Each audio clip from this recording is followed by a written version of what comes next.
नमस्कार. लक्षवेधीमध्ये आपल्या सगळ्यांचं स्वागत. मी प्रसाद काथे.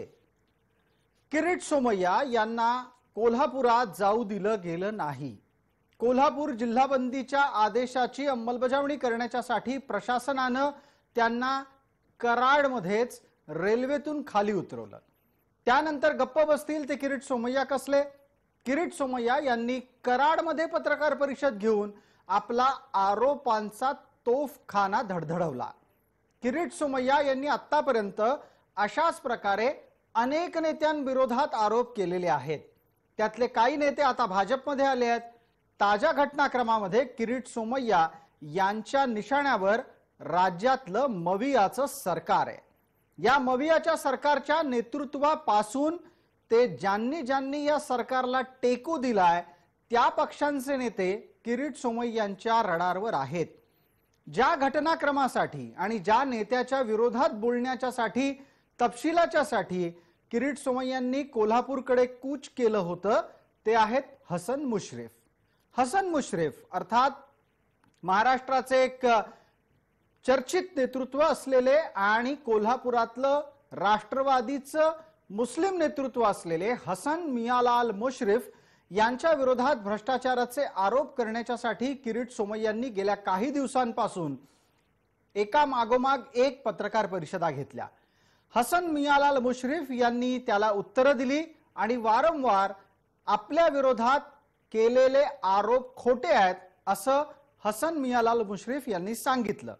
इतकंच नाही तर किरीट सोमय्यांच्या नव्या आरोपांच्या निमित्तानं हसन मियालाल मुश्रीफ यांनी आपल्याकडून स्पष्टपणे आजवर झालेल्या अब्रू नुकसानीच्या रकमेतही वाढ करून टाकली.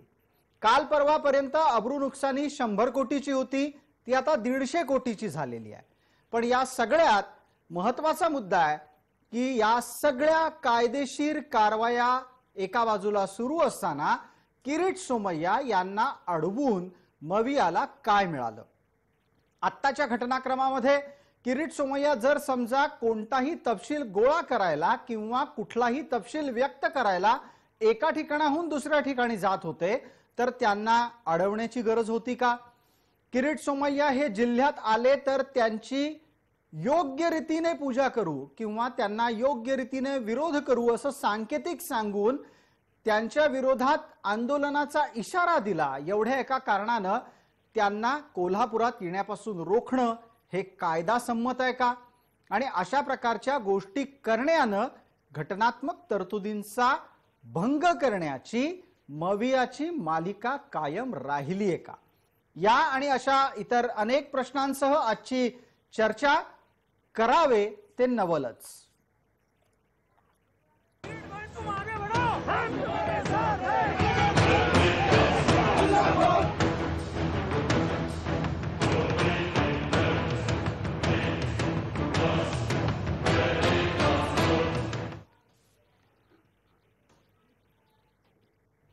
या चर्चेत आपल्याबरोबर सहभागी होणाऱ्या मान्यवरांचा मी आपल्याला पटकन परिचय करून देतो. आपल्या सोबत 2 राजकीय प्रतिनिधी आहेत आणि 2 तज्ञ मंडळी आहेत. या चर्चेत आपल्या सोबत असलेल्या मान्यवरांची नावं आहेत. सर्वप्रथम आपल्या सोबत आहेत उमेश पाटील, प्रवक्ता राष्ट्रवादी काँग्रेस. आपल्या सोबत सिद्धार्थ शिरोळे आहेत, आमदार भारतीय जनता पार्टी. आपल्या सोबत धनराज वंजारी आहेत, माजी पोलीस अधिकारी म्हणून. आणि आपल्या सोबत गुणरत्न सदावर्ते आहेत, कायदे तज्ञ या नात्यानं. सर्व मान्यवरांचं आपण चर्चेमध्ये स्वागत करतोय.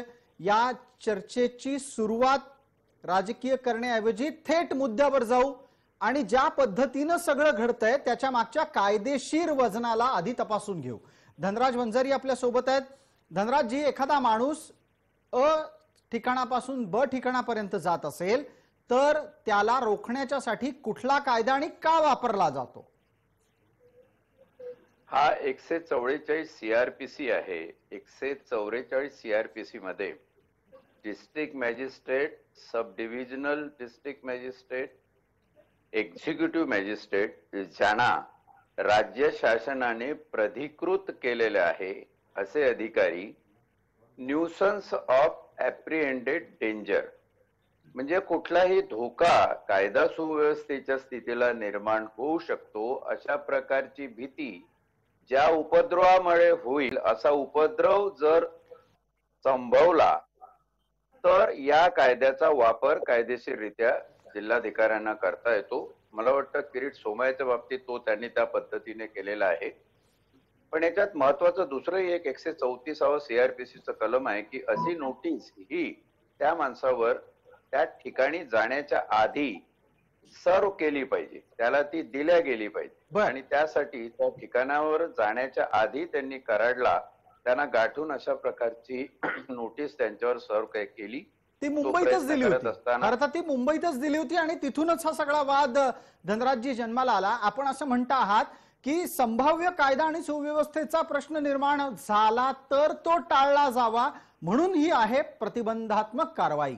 या अनुषंगाने सर्वोच्च न्यायालयामध्ये सुद्धा काही निकाल आहेत. त्या निकालात काय म्हटलंय? आपल्यासोबत ॲडव्होकेट गुणरत्न सदावर्ते आहेत. सदावर्तेजी, एखादी गोष्ट होऊ शकते म्हणून संभाव्य कारवाई करण्याच्या साठी अशा प्रतिबंधात्मक कायद्याच्या तरतुदींचा वापर करावा का? इंग्रजी हुकुमतीला का विरोध केला? कारण राईट टू एक्सप्रेशन नव्हतं. त्यानंतर संविधान निर्माण झालं. स्वातंत्र्याच्या नंतर आर्टिकल 19 मध्ये भारतरत्न डॉक्टर बाबासाहेब आंबेडकरांच्या लिखित संविधानाने right to expression, right to move या सगळ्या म्हणजे राईट टू फ्युनरल पर्यंतचे अधिकार मिळाले आणि त्यामुळं तुम्हाला एका ठिकाणापासून 2 ठिकाणावर जाणंच नाही तर तुमच्या मर्जीनं वास्तव्य करणं, मर्जीनं बोलणं इथपर्यंत झालं. त्याच्या पुढे जाऊन मला तुम्हाला सांगायचंय की आता आमच्या मित्र आहेत पोलीस, माजी पोलीस अधिकारी, अप्रेन्शनच्या संदर्भानं सुप्रीम कोर्टानं आता स्वतःचं शेवटचं मत देऊन टाकलेलं आहे. आता ती अथॉरिटी अशी आहे की 9 न्यायमूर्तींनी दिलेला तो निकाल आहे आणि त्या निकालाच्या पुट्टुस्वामीच्या निकालाच्या संदर्भानं माननीय सर्वोच्च न्यायालयाने स्पष्ट केलंय की इंडिव्हिज्युअल ऑटोनॉमी आहे आणि इंडिव्हिज्युअल ऑटोनॉमी तुम्ही अप्रेन्शनच्या ग्राउंडवर तुम्ही संपुष्टात आणू शकत नाही. प्रस्तुत प्रकरणामध्ये हे स्पष्ट आहे की तुम्ही नोटीस देऊन कुणालाही ट्रुथ बोलण्यापासून थांबवू नका असं माननीय सर्वोच्च न्यायालयाचे येणाऱ्या काळातले मुख्य न्यायमूर्ती असतील आणि एक म्हणजे फार प्रतिष्ठित न्यायमूर्ती म्हणून आज देश पाहते, जग पाहते असे माननीय न्यायमूर्ती धनंजय चंद्रचूड यांनी स्पष्टपणे नुकत्याच दिलेल्या भाषणात सांगितलं की सरकारांच्या संदर्भाने सत्य बोलणाऱ्या व्यक्तींनी ते सत्य बोलत राहावं आणि सरकारांच्या मुस्कटदाबीला कोणी मागे जाऊ नये. सदावर्तेजी, आपण धनंजय चंद्रचूड यांनी दिलेल्या निकालाचा हवाला दिला, त्या निमित्तानं या गोष्टीला आपल्याला अधिक ठळकपणे मांडता येतंय की एखादी गोष्ट होऊ शकते म्हणून अशा प्रकारच्या प्रतिबंधात्मक कारवाया करता येणार नाहीत. आता धनराजजी, मग प्राप्त परिस्थितीत नक्की कुणाचं चुकलंय? नाही, कसं आहे, सुप्रीम कोर्टाचे जे आदेश आहे ते 163 प्रमाणे 143 प्रमाणे कायदा म्हणून वापरले जातात, पण त्यासाठी राज्यांनी तसे कायदे त्यांच्या विधिमंडळात पारित करणं आवश्यक आहे. जे काही सदावर्तेजी सांगतात आहे ते खरं जरी असलं की मूलभूत हक्कांमध्ये या गोष्टी जोपासल्या गेल्या असल्या तरी मूलभूत हक्क हे अनिर्बंधित नाहीये, त्याला निर्बंध घालता येतात आणि कायदा सुव्यवस्था या ठिकाणी आपण अशा प्रकारे निर्बंधित घालू शकतो. जर अशी परिस्थिती असती तर मग 144 सीआरपीसी मध्ये एखादी अमेंडमेंट महाराष्ट्र किंवा इतर कुठल्या राज्याच्या याच्यामध्ये आली असती, तसं अजून तरी माझ्या निदर्शनास आलेलं नाही. म्हणजे 144 सीआरपीसी प्रमाणे जे निर्बंध एखाद्या व्यक्तीच्या वागण्या फिरण्यावरती घातले जाऊ शकतात त्याचं कारण स्पष्ट करून उद्या न्यायालयात जर हे चॅलेंज झालं तर त्या अधिकाऱ्याला, जिल्हाधिकाऱ्याला न्यायालयासमोर हे कारण मीमांसा स्पष्ट करणं आवश्यक आहे. ती करून त्यांना अशा ऑर्डर काढता येतात, एवढंच मला सांगायचं आहे. अशा ऑर्डर कुठे सर व्हायच्या? हा, अगदी अगदी आपण सांगता आहात त्या दृष्टीने ही कायद्याच्या अंमलबजावणीचा मुद्दा आहे. थोड्या वेळापूर्वी गुणरत्न सदावर्ते यांनी सुद्धा घटनात्मक तरतूद सांगितली. आपल्यासोबत सिद्धार्थ शिरोळे आहेत, उमेश पाटील राष्ट्रवादीचे प्रवक्ता प्रतिनिधी आता या चर्चेत निमंत्रित आहेत, पक्षाने त्यांचं नाव दिलंय.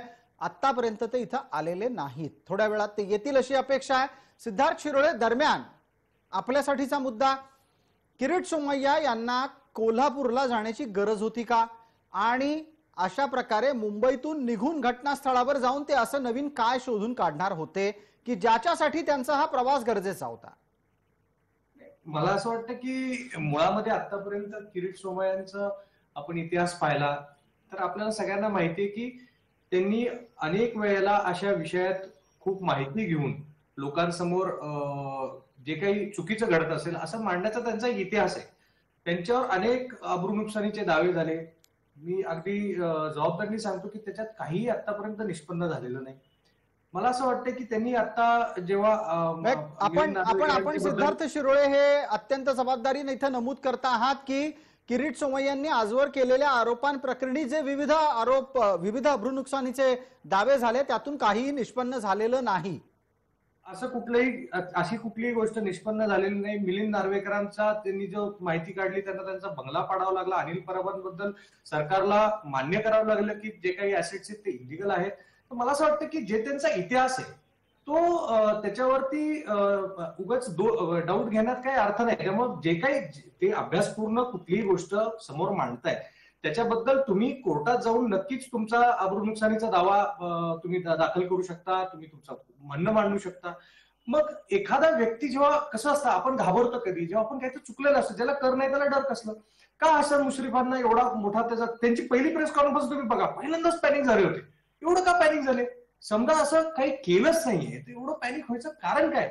आणि त्याच्यात आता हे नवीन म्हणजे पहिल्यांदा असं घडतं साहेब. तुम्ही तसं जे बघताय असं कोण कोणाला कुठे जाण्यापासून काय थांबू शकतो? असं काय केलं असतं जे कराडला झालं ते कोल्हापुरात झालं असतं? काय मोठं बिघडलं असतं? त्यांनी तुम्ही समजा काही केलंच नाहीये तर मग छाती ठोकून म्हणून नाही केलंय कायदा सिद्ध करेल ना. पण मला असं सिद्धार्थ शिरोळे एकच मिनिट काय आहे याच्यात एक असा तपशील समोर येतो की जो मवियाच्याकडून बचाव म्हणून समोर आणला जातो तो असा आहे की या संपूर्ण परिस्थितीमध्ये आरोप करायचे आणि मागल्या दाराने निघून जायचं अशा स्वरूपाचा विरोधकांचा डाव आहे जेणेकरून व्यक्तीची बदनामी व्हावी. यावर आपली अधिकृत प्रतिक्रिया अपेक्षित करतो कारण त्या निमित्तानं आरोपांना तुम्ही गांभीर्यानं घेत आहात हे सुद्धा तुम्हाला सांगता येईल जर तसं असेल तर. सिद्धार्थजी, मी तेच म्हणतो ना की समजा आरोपात गांभीर्य नाहीये तर मिलिंद नार्वेकरांचं बंगला पाडायला लागला ना. आपण सगळ्यांनी पाहिलं की नाही की तो बंगला अनधिकृत होता. आज अनिल परबांच्या जे काही त्यांच्याबद्दलच्या क्वेरीज काढल्यात किरीट सोमय्यांनी त्याच्याबद्दल सरकारला हे मान्य करावं लागलं की बाबा ह्याच्यात गडबड आहे. तर मला असं वाटतं की जो व्यक्ती पुरावे सकट बोलतोय त्याच्यात म्हणजे स्वतः कारवाई झालेली आहे आणि परत असं म्हणायचं की नाही ह्याच्यात काही तथ्य नाही ह्याच्यात काय अर्थ आहे? मला असं की महाराष्ट्राचा एक जोक करून ठेवलाय या महाविकास आघाडीच्या सरकारने राष्ट्रवादी काँग्रेसनी की एका बाजूला सोशल मीडियावरती कुणी 4 शब्द जितेंद्र आव्हाडांना बोलला आपण बघितले की त्यांना कसं बडवलं जातं. त्यांचे सिक्युरिटी गार्ड बडवतात त्यांना.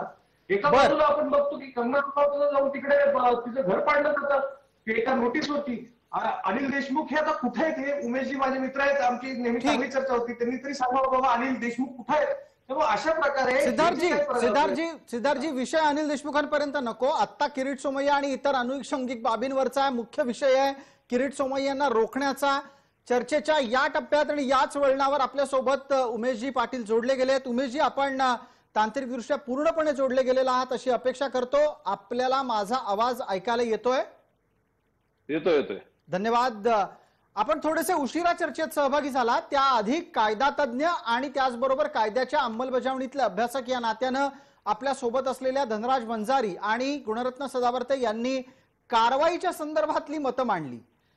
कारवाई करता येते, प्रतिबंधात्मक कारवाई असू शकते असं धनराज वंजारींचं मत आहे. तर आपल्या सोबत असलेले कायदातज्ञ ऍडव्होकेट गुणरत्न सदावर्ते सांगतायत की प्रतिबंधात्मक कारवाई ही केवळ गृहीतकाच्या आधारावर असता कामा नये.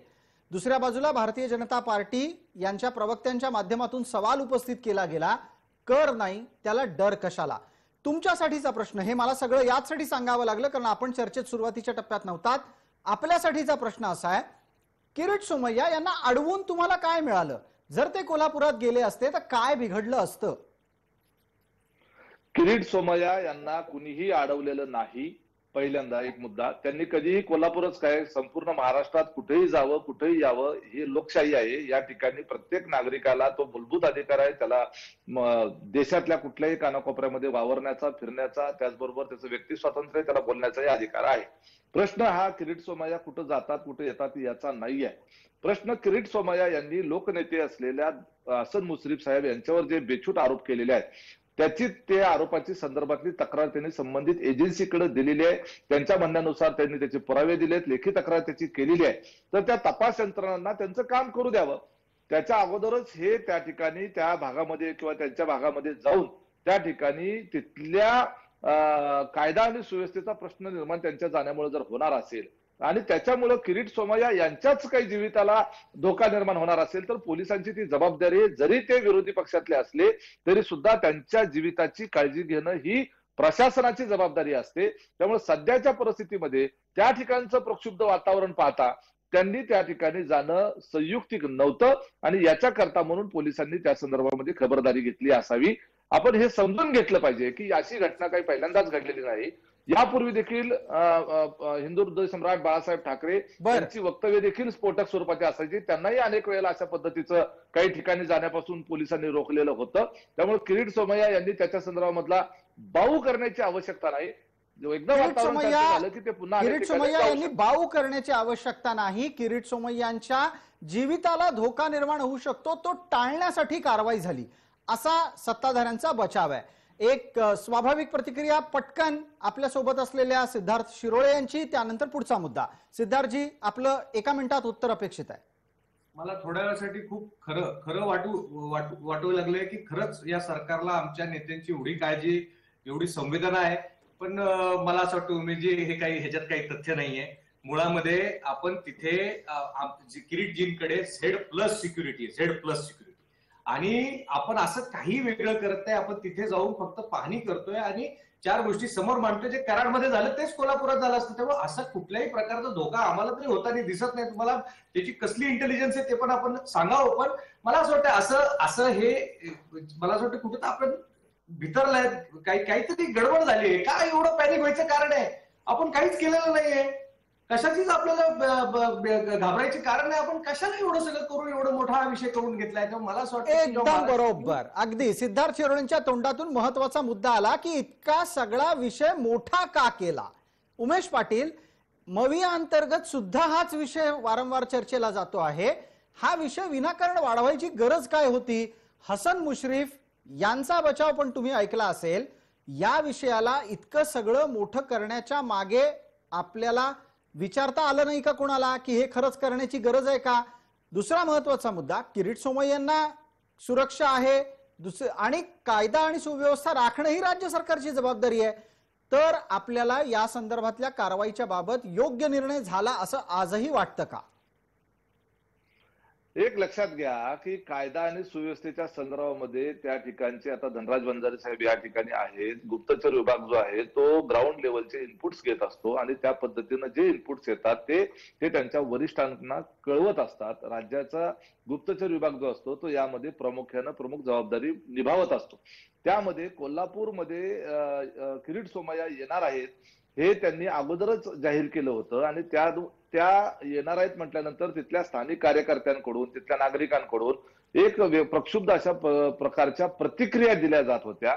त्या प्रतिक्रिया वरवरच्या असतील तर त्यामध्ये काही फारसं गांभीर्याने घेण्याची गरज नव्हती. परंतु त्याचं विस्तृत आणि व्यापक स्वरूप लक्षात घेता कुणीतरी किरीट सोमय्या यांच्या जीविताला धोका निर्माण करू शकतो अशा पद्धतीचे इनपुट्स आलेले असणार आहेत. आपण पाहिलेलं आहे की याच मुद्द्यावर आपल्याला हस्तक्षेप करून थांबवतो, कारण आपण जे वक्तव्य करता आहात ना हे जास्त गंभीर आहे. आता त्याचं थोडं विभाजन गरजेचं आहे म्हणून मी आपल्याला थांबवलं. उमेशजी, आपण असं म्हणालात की किरीट सोमय्या यांच्या जीविताला धोका निर्माण होऊ शकतो अशी शक्यता गुप्तचर विभागाकडून आली. कार्यकर्त्यांनी प्रक्षुब्ध प्रतिक्रिया व्यक्त केल्या. आता मला सांगा, हसन मियालाल मुश्रीफ यांचे कार्यकर्ते हे राष्ट्रवादीचे कार्यकर्ते आहेत. हसन मियालाल मुश्रीफ यांच्या कार्यकर्त्यांनी क्षुब्ध प्रतिक्रिया व्यक्त केल्या ज्याच्यामुळे किरीट सोमय्या यांच्या जीविताला धोका निर्माण होऊ शकतो. मग जर समजा आपले कार्यकर्ते अर्थात राष्ट्रवादीचे कार्यकर्ते क्षुब्ध होऊन किरीट सोमय्यांच्या जीविताला धोका निर्माण करू शकतात हे दिसतंय, तर कार्यकर्त्यांच्या भावनांना आवर घालण्याचं काम नेत्यानं आधी का नाही केलं? मी तुम्हाला असं म्हणालो की फक्त कार्यकर्तेच नाही, की त्या ठिकाणी हसन मुश्रीफ साहेबांनी त्यांच्या उभ्या हयातीमध्ये हजारो लाखो अपंगांना, अंधांना, त्याचबरोबर विधवांना, परित्यक्त्यांना, ज्येष्ठ नागरिकांना अशा पद्धतीची मदत केलेली आहे की ज्यातून त्यांच्याबद्दलची एक वेगळ्या पद्धतीची जनभावना त्या ठिकाणी सर्वसामान्य नागरिकांमध्ये आहे.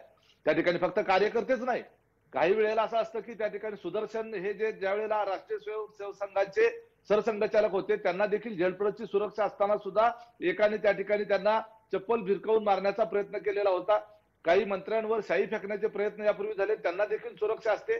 सुरक्षा व्यवस्था किती जरी झेडप्लस असेल किंवा झेडप्लस डबल प्लस जरी असली तरी त्या ठिकाणी गर्दीच्या पुढं प्रशासन सुद्धा हतबल असतं. त्यामुळं तो प्रयोग जो आहे ती रिस्क घेण्याच्या ऐवजी त्या ठिकाणी ती रिस्क टाळण्याच्या करता म्हणून प्रशासन प्रयत्न करत असतं. विनाकारण जर त्यांना आज नाही गेले, उद्या गेले, 4 दिवसांनी गेले तर फरक काय पडणार आहे?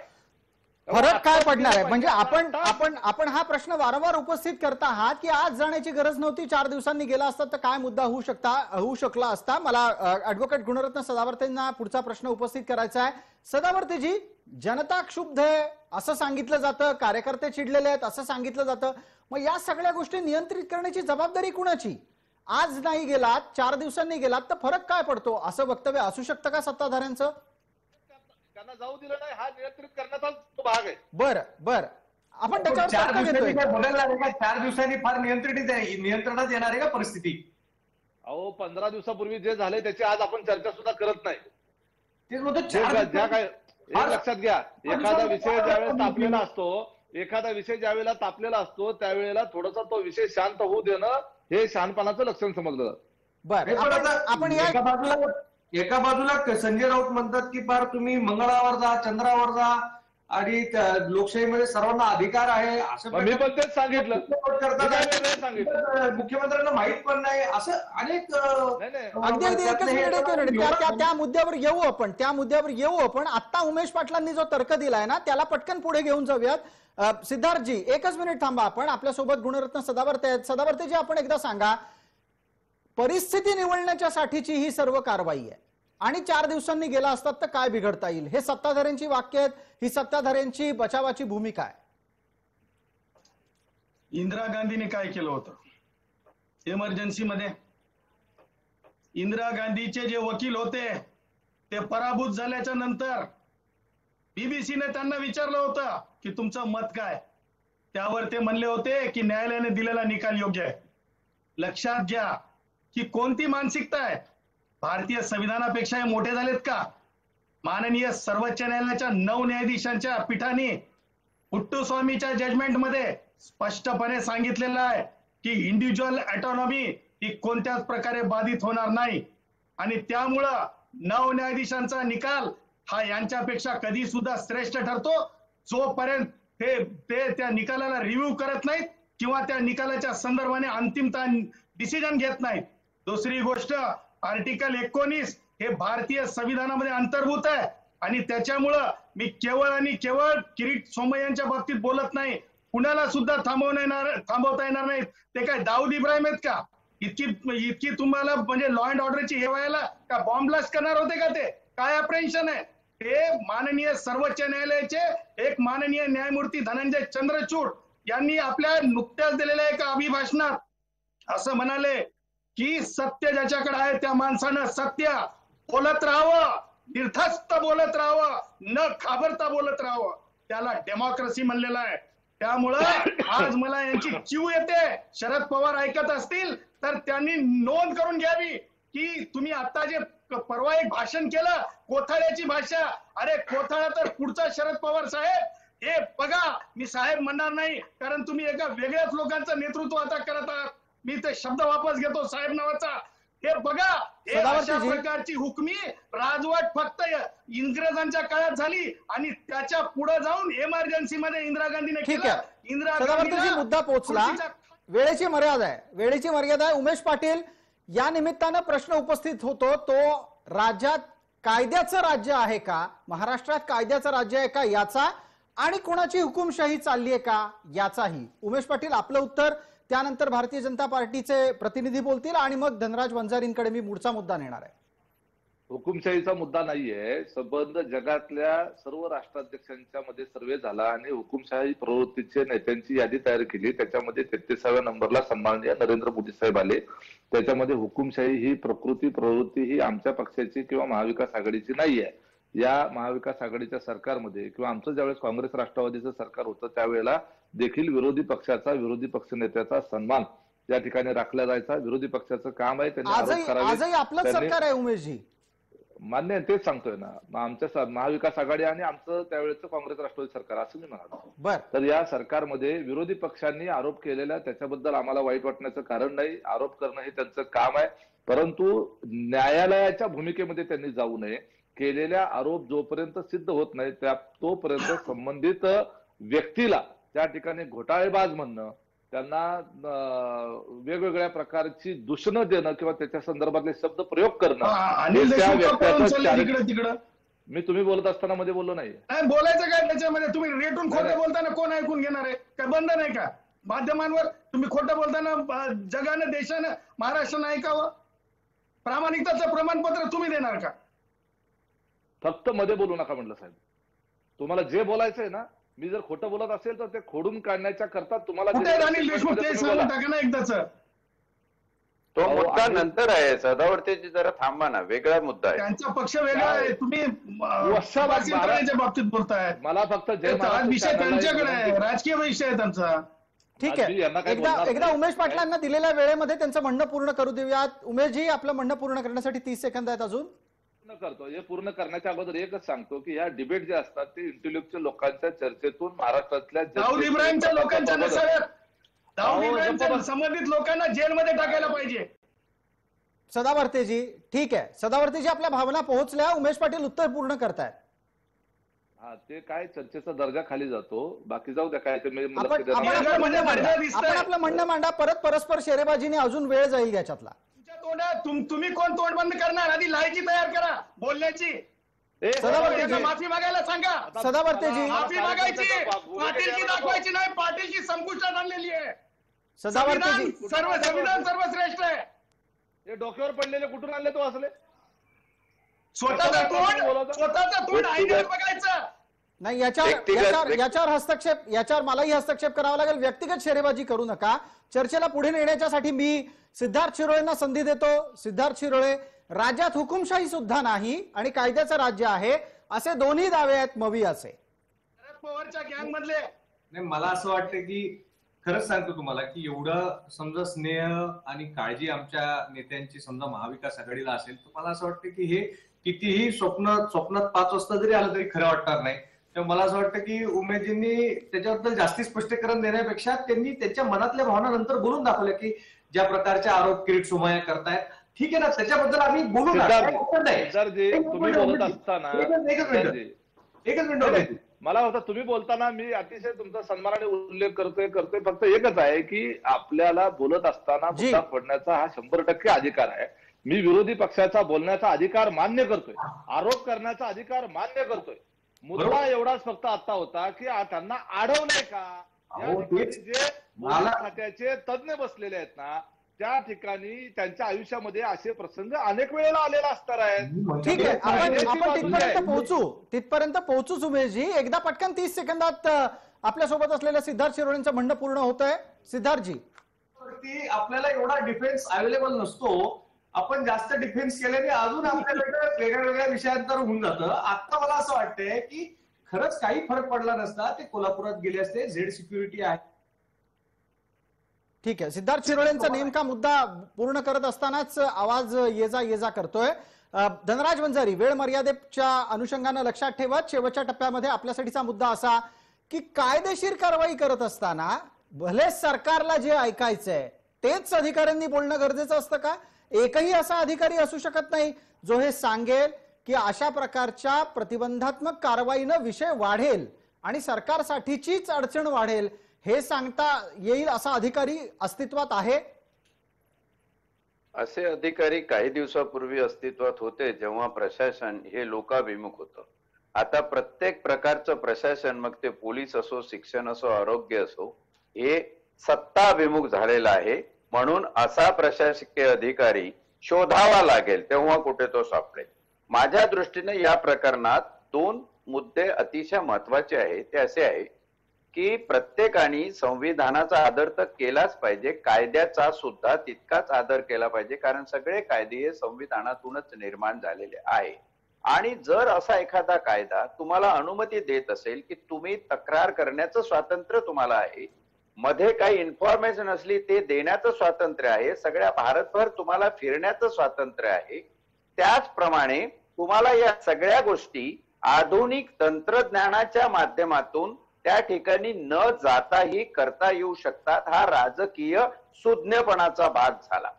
दुसरा मुद्दा महत्वाचा असा आहे की किरीट सोमय्या यांचं नाव जे अनेक प्रकरणामध्ये आपण एक शोध पथक प्रमुख म्हणून ज्या पद्धतीने वापरतो, तर त्याच्यासाठी आधी हे सुद्धा बघायला पाहिजे की किरीट सोमय्यांकडे असं कुठलं विशिष्ट क्वालिफिकेशन किंवा कुठलं लायसन्स, कुठलं परमिशन प्रायव्हेट इन्व्हेस्टिगेटिंग ब्युरो वगैरे चालवण्याचं आहे का.